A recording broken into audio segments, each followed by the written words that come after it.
Can I figure out which World Cup teams have the biggest football rivalries? Some rivalries aren't just about football. They're about war, colonization, political humiliation, and grudges that get passed down like family heirlooms. And today we're ranking the biggest, nastiest, most electric rivalries in World Cup history.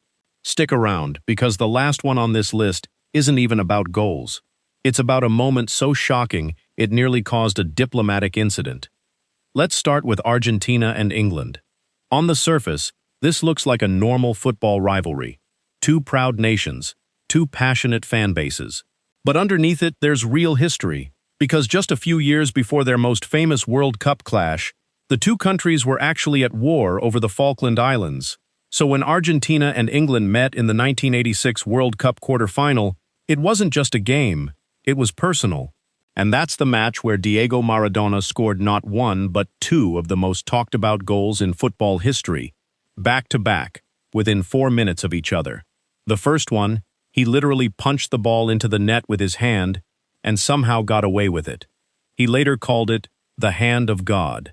The second goal, he dribbled through basically the entire England team in one of the greatest individual goals ever scored. One goal was outrageous cheating, the other was pure genius. And somehow both happened in the same match, against the same team, 4 minutes apart. England fans still aren't over it. Now let's talk about Brazil and Argentina, which isn't just South America's biggest football rivalry, it might be the biggest rivalry in the entire sport. Two of the most successful football nations on the planet, separated by a border and absolutely nothing else when it comes to bragging rights. Brazil has more World Cup titles than anyone. Argentina has two of the greatest players to ever live. Every single match between them feels less like a game and more like a full-blown identity crisis for an entire continent. Fans don't just want to win, they need the other side to lose.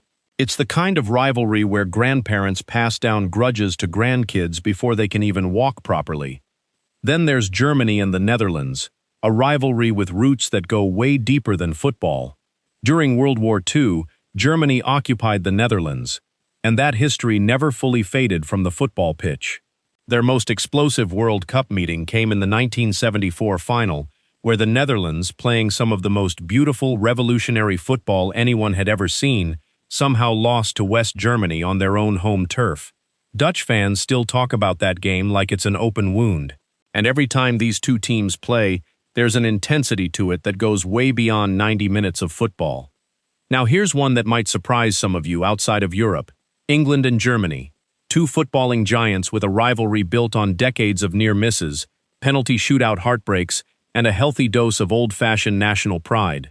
English fans still bring up 1966, when England beat West Germany in the World Cup final on home soil, in a match that included one of the most disputed goals in football history, a shot that may or may not have actually crossed the line. Germans still aren't convinced it did.